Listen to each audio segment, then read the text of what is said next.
E quanto mais difícil for de reconhecer que sim, maior é o pauzinho.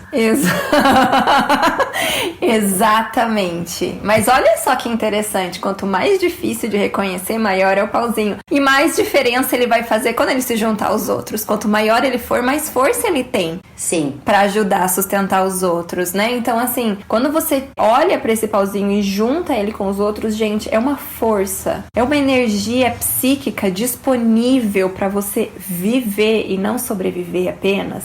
Que, olha, recomendo, né, olhar aí esses pauzinhos.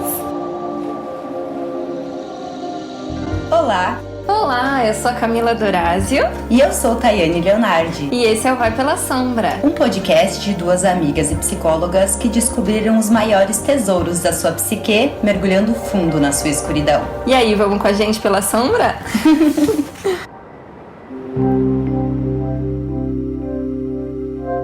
Bom, vamos começar a gravar desde as nossas conversas iniciais. A gente vai gravar tudo agora, os nossos devaneios, porque antes ficava muita coisa de fora. E às vezes o conteúdo mais importante é aquele que sai na espontaneidade, porque ele é o flow. Hoje a gente vai falar sobre o quarto capítulo do Mulheres que Correm com os Lobos, que é o conto do Hino para um Homem Selvagem, Manauí. Eu falo Manaui, não sei. Eu falo Manauê. Manauí, enfim, é isso aí. No podcast anterior, a gente começou a falar um pouquinho sobre relacionamentos, muito mais na nossa conversa do que no conto, mas eu acredito que esse conto, ele aprofunda tanto no relacionamento com os elementos da nossa psique, como na reverberação disso para os nossos relacionamentos amorosos, para as relações de amor. Sim, e homens, fiquem ligados nesse episódio, porque a gente vai falar muitas coisas relacionadas à psique masculina também, então serve para todo mundo esse capítulo, o livro inteiro, na verdade, né? Mas esse capítulo a gente fala um pouco mais, assim. E pra mulherada que diz que já tá cansada de procurar por amor e que nenhum homem presta, aguarde, porque aqui tem dicas. Talvez você não tenha encontrado um homem realmente disposto a conhecer todos os teus nomes e a trazer o que tem de mais profundo de você à tona numa relação. Ou talvez você não esteja disposta, porque nem sempre o que a gente quer é aquilo que a gente deseja. Exatamente. Parem pra pensar aí um minutinho, né? Se você realmente quer o que você deseja. E se você tá, como no primeiro episódio, disposta a pagar o preço. O preço, gente. Olha, a gente combinou de anotar 4 frases aqui do livro, que senão a gente se enrolava muito. E eu não sei se tem alguma específica, né, que você queira falar, Thay, mas aqui logo no comecinho eu anotei uma que fala muito disso que você comentou agora, né? Se as mulheres querem que os homens as conheçam, que eles realmente as conheçam, elas têm de lhes ensinar algo do seu conhecimento profundo. A gente às vezes fica cansada, porque a gente já se esforçou demais nessa área. E a Clarissa diz: sugiro humildemente que elas estiveram tentando ensinar um homem sem vontade de aprender. Mulheres, prestem atenção na disposição de um homem para aprender. Às vezes a gente quer que ele venha pronto também. A gente não tem paciência. Ai, eu escuto direto isso. Ai, porque eu não queria ter que falar.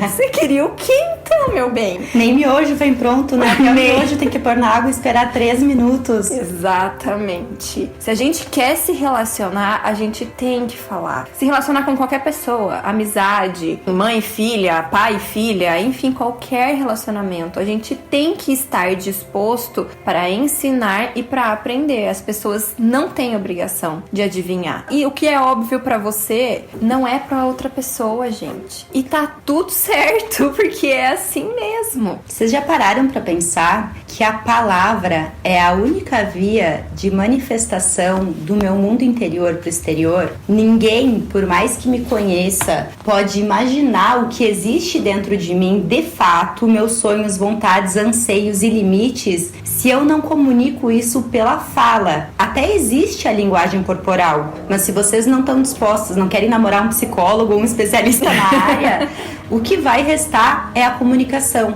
Mas eu acho que tem um passo anterior, amor. Antes de encontrar um homem disposto e estar disposta a construir essa relação através de um diálogo autêntico, você precisa conhecer esse profundo que você vai comunicar para o outro. Exato. Porque aqui no conto do Manaue, quando... A gente vai contar o conto? Acho que sim. Vamos contar? Vamos contar. Então eu vou contar para explicar o porquê. Então, nesse conto, existia um pai com 2 filhas gêmeas. E esse pai, ele tinha disponibilizado o direito de conquistar o coração dessas filhas e se casar com elas a um homem que descobrisse o nome de suas 2 filhas. Foram muitos os candidatos e um deles, o Manaue, ou Manaui. O Manaui tentou também, sucessivas vezes, ele chegava lá, mas ele não conseguia. Ele percebia, assim, que elas eram diferentes, apesar de gêmeas, mas nada de descobrir o nome. Um dia, ele volta lá com o seu cachorrinho. O cachorro percebe, na primeira vista, que uma é mais bonita do que outra e que a outra é mais delicada do que a uma. Então, o cachorro, com aqueles seus instintos mais aflorados, ele começa a perceber algumas coisas. E, numa dessas viagens, quando o Manaui já tá indo embora, o cachorrinho volta e ele fica escutando as irmãs conversarem.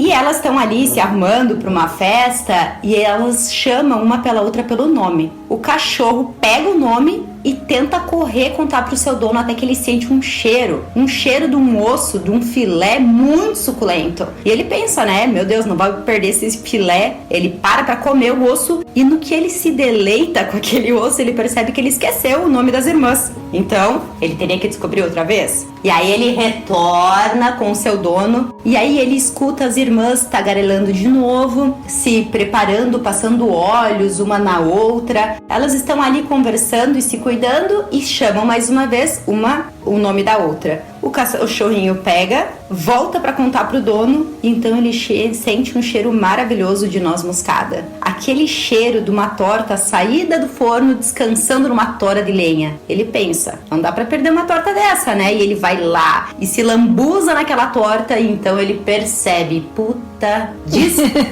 opa, perdi o nome delas de novo. E nesse tempo ele já acha que talvez nem consiga mais o nome delas, mas ele volta lá mais uma vez, descobre o nome delas de novo, porque mais uma vez elas estão ali, uma fazendo trança na outra, se preparando, colocando vestidos bonitos. Ele não entende direito porquê, mas aproveita que elas dão a deixa do nome e ele volta para contar pro seu dono. E ele sente o cheiro do osso, mas ele resiste, segue um pouco mais. E ele sente o cheiro de torta, mas ele resiste e segue um pouco mais. Até que então ele pensa, agora eu vou contar pro Manaue. E vem um cara muito louco que pega ele pelo pescoço, super bravo, assim, e chacoalha e fala, me diga o nome dessas irmãs, me diga o nome das irmãs. Esse cara chacoalha e chacoalha e o cachorro só fica concentrado. Eu não posso esquecer e eu não posso abrir a boca agora. Daí, de repente, ele vence aquele homem, ele consegue escapar, chega pro Manaue, conta o nome das irmãs. Ele vai até o pai delas, fala o nome das 2 e então elas já estão prontas, preparadas para se casarem com ele. Sim, elas estavam esperando o tempo inteiro para se casar com ele. Só que ele precisava fazer essa tarefa de descobrir o nome delas. E elas, por isso que a gente engatou o conto agora, elas estavam preparadas. Então elas passaram os olhos, elas se vestiram, elas se trançaram. Elas não ficaram sentadas olhando o Instagram, esperando que o príncipe encantado estivesse pronto no Tinder. Elas estavam ali se cuidando, se amando, conversando, trocando. Já existia uma relação muito íntima delas com elas mesmas e uma com a outra, porque elas também podem representar 2 femininos dentro da gente. Sim. E quando ele chega, elas não estão esperando que o Manaue a salve do pai. Elas estão prontas. Então elas vão conseguir compartilhar com ele esse conhecimento profundo, porque elas também têm essa relação com o conhecimento profundo. E o que eu acho mais legal, assim, o que a Clarissa fala, né, que o cão, ele representa o próprio self instintivo do homem, né? Então, assim, ele precisou confiar nesse cão, precisou desenvolver essa relação com esse lado mais instintivo, pra daí poder ter contato com essas 2. O que são essas 2, né? São as 2 naturezas do feminino. Um lado que é mais bonito, mais atraente, né? O outro que é mais delicado nessa história, digamos assim, mas é o nosso lado mais sombrio e o nosso lado que a gente coloca pra fora. Então, o homem, ele tem que saber o nome das duas. Ele tem que conhecer as duas, né? E como isso é possível numa sociedade que nós estamos totalmente identificadas apenas com a mulher mais bonita? Não só fisicamente, né? Se a gente entender que uma delas é a parte bem resolvida, externa, e a outra é mais a mulher selvagem, intuitiva. Se nós, quando falamos que já tentamos tudo, listamos porque eu sou inteligente, porque eu sou bem resolvida, porque eu sou bonita, e eu não consigo encontrar ninguém, significa que eu tô falando, eu conheço a metade de mim e não conheço ninguém disposto a me conhecer por inteiro. Então esse processo, ele começa também com o interesse de você não se identificar nem muito com um lado do teu feminino, nem com o outro, pra você ser inteira também nessa relação. E é importante integrar os dois lados, né? Não é um excluir o outro, é integrar, é fazer com que eles coexistam da maneira mais harmônica possível, né? Então ela até coloca aqui, uma coisa que eu achei, até anotei aqui do ladinho também, na página 140, né? Que ela fala, é o paradoxo da natureza das gêmeas, né? Quando um lado é menos apressado e mais rico em termos relacionais, o outro pode até, em certo ponto, ser gélido. Muitas vezes um lado é mais feliz e maleável, enquanto o outro sente um anseio por não sei bem o que. Um lado pode ser cheio de alegria, enquanto o outro é lamentoso e melancólico. Essas duas mulheres, que são uma, são elementos separados, porém associados, que se combinam de milhares de formas. E aqui entra algo que eu anotei aqui, que é a função compensatória do inconsciente, né? Então, assim, o nosso inconsciente, ele tem essa função compensatória. O que isso significa? Quando você... Um exemplo, tá? Só um exemplo. Quando você tá sendo dócil demais, muito provavelmente você vai ter ou sintomas ou sonhos onde você é tirana demais. Então olhem para os seus sonhos, olhem para os teus sintomas. Isso quer dizer que tem algo descompensado, está nas polaridades. Você está sendo dócil demais e o teu inconsciente tem que compensar essa experiência de alguma maneira. E ele faz isso através dos sintomas, dos sonhos, né? Então, assim, é você reconhecer e aprender a lidar com essas duas polaridades para que elas não fiquem tão distantes entre si, para que elas cheguem um pouco mais perto, né? E a balança não fique naquela gangorra tão alta, né? Sim. Fica um pouco mais equilibrado, mas também não vamos nos iludir que exista um equilíbrio eterno. Não, até porque pra psique ter movimento, ela precisa ir de um polinho para outro sem tanta oscilação. Exato, é necessária essa tensão, né? É natural, né, pro funcionamento da psique, mas quando a gente polariza, quando fica muito distante, é aí que começa, né, a doença, seja ela física ou emocional. Eu acho importante, para deixar ilustrado, lembrar que todas as nossas características, elas são como moedas, elas não são isoladas. Então, o bem e o mal, o frio e o quente, o dócil e o agressivo,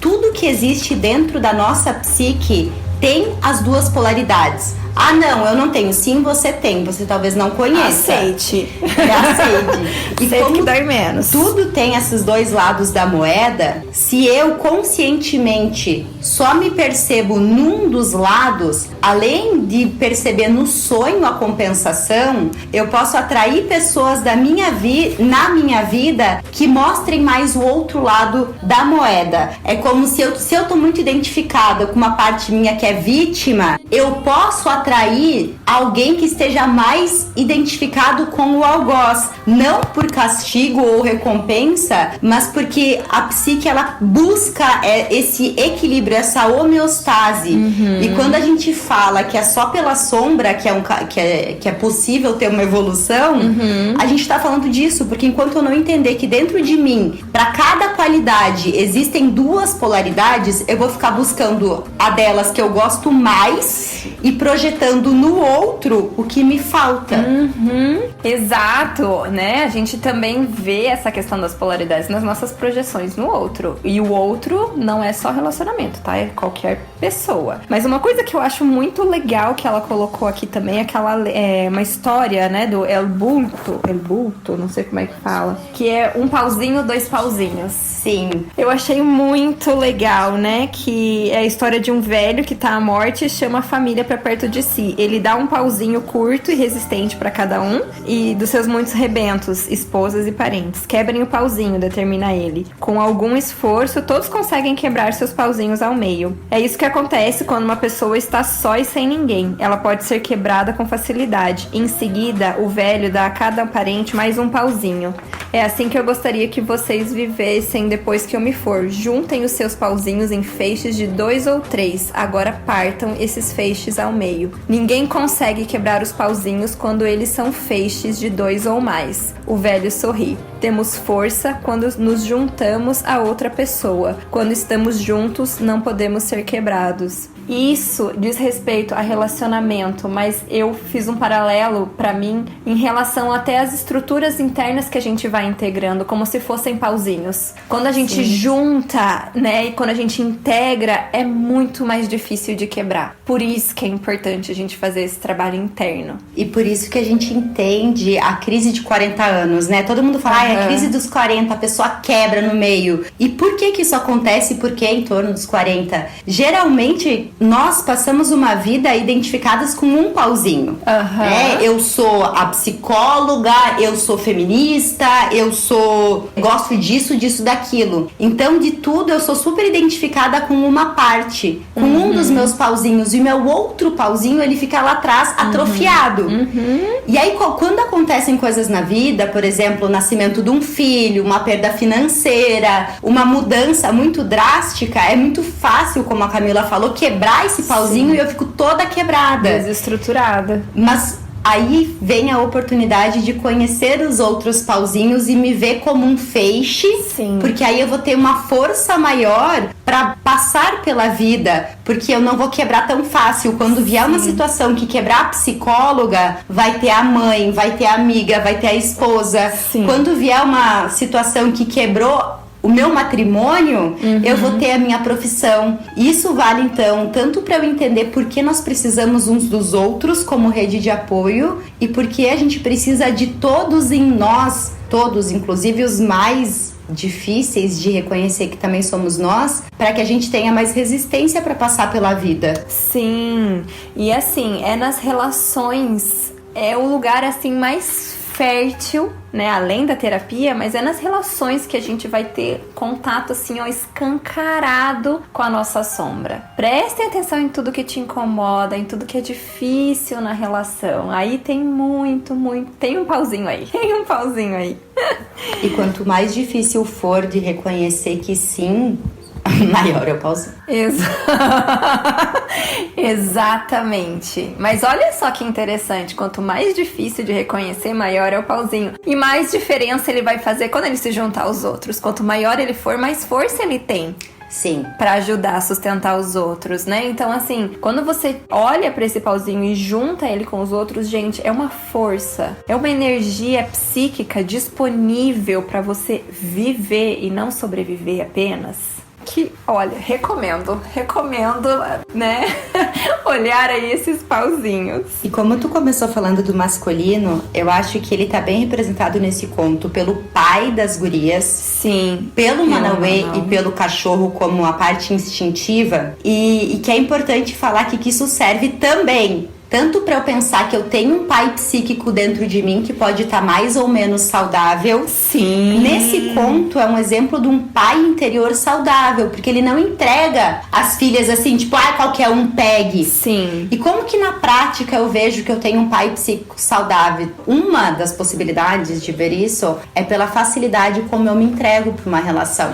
Sim. Porque quando eu tenho um pai psíquico saudável, eu também vou esperar ver na prática a disposição, a consistência potência do meu pretendente para aí sim ir me abrindo para a relação. E o que a gente vê hoje? A maioria das pessoas se abrem emocionalmente, fisicamente, passa endereço, conta toda a vida sem o mínimo de critério, sem a pessoa ter esforço nenhum por saber dos teus nomes. Sim.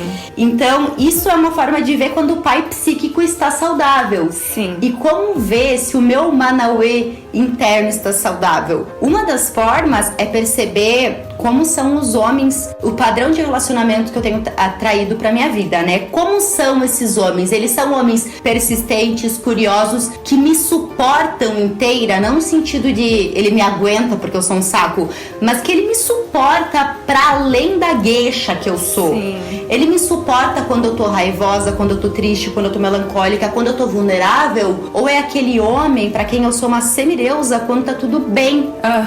E eu tenho um exemplo pessoal aqui. Uma vez eu tinha um relacionamento com uma pessoa que gostava muito da minha parte profissional, ela gostava muito de me ouvir falando do meu trabalho e falando com as pessoas que eu conheço superficialmente, mas que depois de passar um tempo com a minha convivência com os meus pais e como eu sou com os meus irmãos, que eu sou bem mais vulnerável, bem mais frágil, bem mais amorosa, né? Eu choro pra me despedir dos meus pais até hoje. E quando ele percebeu isso, ele me falou: eu não gosto quando você age assim. Eu admiro muito aquela Thay que fala, que expõe, que tem conhecimento. Essa aqui eu não gosto. E num primeiro momento eu fiquei assim: ai meu Deus, então como que eu sou essa Thay com os meus pais? Como que eu sou esse pauzinho que ele aprova e é o pauzinho que eu sou mais segura? Como que eu trago isso para as relações? E ali eu quebraria. Se eu cedesse ao apetite de fazer isso, se eu caísse nesse osso com carne, eu estaria até agora numa relação inautêntica com os meus pais para parecer boa e ser escolhida e eleita por uma pessoa que na verdade não estava me escolhendo, estava escolhendo uma das minhas personas. Sim, e a minha irmã me falou esses tempos atrás uma analogia que para mim fez muito sentido, né? Essa facilidade com que a gente entrega o nosso coração e a facilidade com que a gente se distrai com ossos, com tortas pelo caminho, que na hora são super apetitosas, é como se a gente fizesse delivery do nosso coração sem o cara ter feito pedido. Ou sem ter feito pagamento no cartão. Ou sem ter feito pagamento no cartão, sabe? E é muito real, assim. E isso que a Thay falou, né? Da natureza do masculino, que eles precisam entrar em contato com o seu self instintivo. E essas forças masculinas podem incluir tipos de energia semelhantes à do Barba Azul ou a do assassino, né? Eles tentam demolir a estrutura dual da mulher. Sim. A Clarissa diz assim: esse tipo de pretendente não consegue tolerar a dualidade e procura a perfeição. Procura a verdade única, a substância feminina imutável e inalterável. Encarna na única mulher perfeita. Cuidado. É como se no meu exemplo, aquele cara, ele tava muito mais pro sinistro oculto que esguelou o cachorro e queria saber os nomes, mas mais pra casar com elas e porque ele queria escolher uma delas e matar uma e ficar com a outra. Seria como se eu confundisse um Manauê com aquele sequestrador de self instintivo. Então o meu mesmo homem psíquico, ele pode, se ele tá adoecido ou não, dependendo se ele também tá numa polaridade ou outra, funcionar como Barba Azul interior que vai aparecer no exterior, ou como Manauê ou cachorrinho saudável que vão aparecer também no exterior. E não adianta, não tem enganação na vida. Por mais que você conte pra ti mesma a história de que você está saudável dentro, que o teu pai psíquico, que o teu homem, teu ânimos interiores estão saudáveis, tu vai ter a contraprova disso na prática, porque se tá de fato saudável, isso vai reverberar nas histórias de amor que você tá vivendo. Então, se você não tá vivendo histórias legais, para de culpar o cara e começa a pensar, se disponha de fato, né? Essa palavra não existe, mas ok, olhe de fato para esses caras interiores e perceba. Porque às vezes tu não vê eles querendo te esguelar, mas tu vê eles falando que é bem legal tu trabalhar 36 horas seguidas. Ou que é legal tu ter um IMC 15, mesmo que isso não seja compatível com o teu biotipo.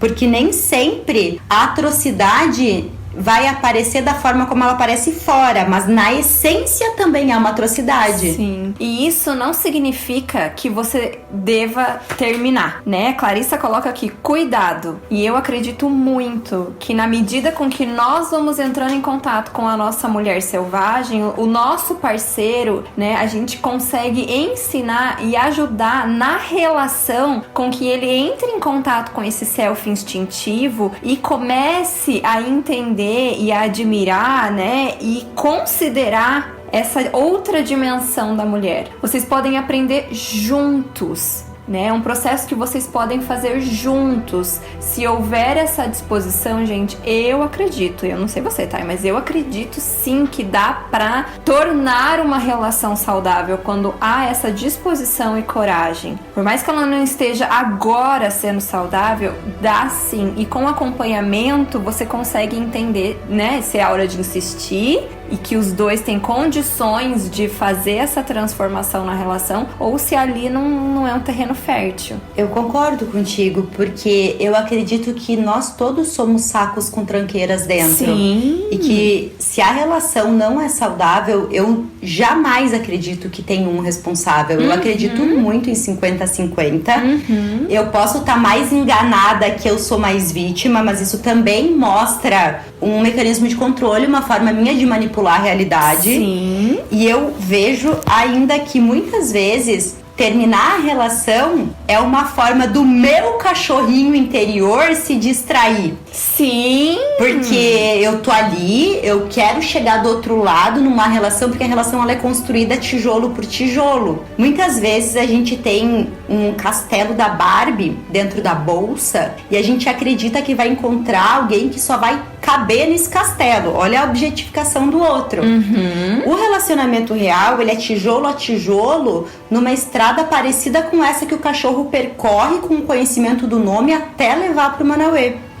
Então, muitas vezes, diante da dificuldade ou do cansaço de empurrar a cariola com os tijolos, a vontade de sair é o cheiro de noz moscada. O cheiro do One Million, do colega de trabalho, é a noz moscada, que pode parecer muito gostosa, muito irresistível, mas na verdade só tá te distraindo do que o teu self quer. E eu acho bom também a gente entender que a gente vai acontecer o que aconteceu com o cachorrinho. A gente vai se distrair. A gente vai se deixar levar por aquele cheiro maravilhoso, encher a pança, né? E esquecer do caminho que a gente estava fazendo, esquecer do nome, esquecer como é que faz pra voltar pra casa agora. Mas é ir preparando a nossa psique, né? A nossa psique, ela nos testa. A Clarissa até coloca aqui, né? Que uma psique saudável testa novos elementos que se apresentam para ela se inserir. A psique tem sua própria integridade em um processo de triagem, né? É uma psique saudável que contém um guardião paternal, não aceita simplesmente qualquer pensamento, atitude ou pessoa, apenas aquelas que são sensíveis ou que se esforçam para sê-lo. Então, do mesmo jeito que o cachorrinho precisou se esforçar bastante, a gente vai precisar se esforçar no nosso processo, e a partir do momento que a gente se esforça no nosso processo, a gente consegue reconhecer um outro que está se esforçando também. Sim. Que está disposto também, né? Sim. A errar, a falhar, errar de novo e falhar melhor da próxima vez. E é nesse caminho que a gente vai se desenvolvendo até ter a força e aquela obstinação de que agora eu vou até o fim, eu não vou esquecer o nome e eu vou chegar lá e eu vou fazer o que for preciso. Só que a força e a obstinação derradeiras, elas vão sendo construídas pelo aprendizado que eu tenho a cada distração. Sim. Porque eu acho que é importante ver cada vez que eu me distraio, que eu erro, que eu caio de novo, que eu cedo ao mesmo erro. Isso não mostra que eu sou um lixo, que eu sou incapaz ou que algo não é pra mim. Isso me mostra onde eu ainda preciso aprender um pouquinho. Me mostra onde eu sempre caí, que também depende do estágio do que a gente tá, da nossa evolução. Ou vai me mostrar, caraca, aqui eu sempre caí, ou vai me mostrar o que falta para eu não resistir dessa vez. Porque ele já foi aprendendo, com carne eu não caio mais, com noz moscada eu não caio mais. Isso é importante na construção de relações saudáveis com a gente, com o outro, e também na superação dos nossos padrões de comportamento, né? Eu penso muito aqui as questões de vício, a questão de pessoas que têm dificuldade de se manter comprometidas com uma atividade física, com um trabalho. Cada recaída, cada distração, ela vai mostrar pra gente onde a gente ainda é pego. E aí, cada vez mais eu vou ir reconhecendo. Eu tenho livre-arbítrio para ceder ou não a isso, e a construção da vontade, ela vai se dar cada vez que eu decido perseverar, depois de cair. Isso é autocompaixão. Exato, é muito importante a gente ter esse olhar de autocompaixão, né? Como é que você se trata quando você cai? Você se massacra, você chuta ainda o cachorro que tá morto ali já, você se coloca na posição de vítima. Então a gente vai cair, gente. Vai cair, vai se distrair, mas é tijolinho em tijolinho que a gente vai se fortalecendo. E não esqueçam, né, que o nosso inconsciente, ele provoca essas situações para que a gente possa amadurecer. Ele quer que a gente amadureça, ele vai nos testar para ver se a gente aprendeu, né? Então, assim, é essa nova possibilidade de novo, e eu acho tão lindo que ele não desiste de nós. Sim. Ele não desiste. E isso me emociona muito no meu processo, porque muitas vezes eu me sinto abandonada, mas é porque o meu ego me abandonou. E é muito importante identificar exatamente isso. A gente não é o nosso ego, a gente não é a nossa mente. A mente mente. Então, questionar essa voz tirânica que reage a cada erro nosso com muita braveza também é um exercício de autoconhecimento, também é autocompaixão. Sim. E também um exercício de humildade, porque se eu não sou capaz de ser compassiva comigo quando eu erro, quem eu penso que eu sou? Um semideus? Sim, exatamente. É muita prepotência, né? É muita prepotência. Mas acho que a gente vai ficando por aqui nesse podcast, nesse episódio. A gente vai continuar falando então sobre isso no próximo episódio. Espero que vocês estejam gostando. Até lá! Né? Até!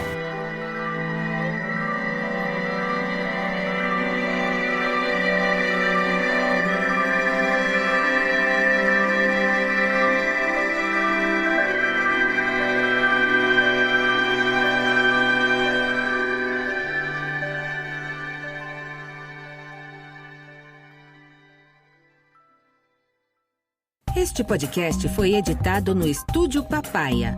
Saiba mais em opapaya.com.br.